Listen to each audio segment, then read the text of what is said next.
I just bought a new location. It came with 2 vending machines, 1 drink machine and 1 snack machine. I found a location on Facebook Marketplace. I met up with the owner and he showed me the machines. This is important when you're looking for machines or locations to buy. Make sure you take a good look at the details and ask the seller as many questions as you need to avoid scammers.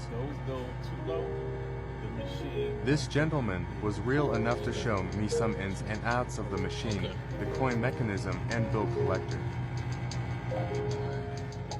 Your dollar bills, you pull this out, this whole box comes off.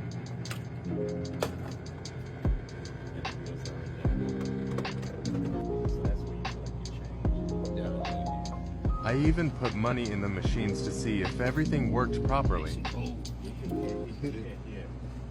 Now I have to go back and fill in the spaces, so this machine is fully stocked. Like, share, and follow for more.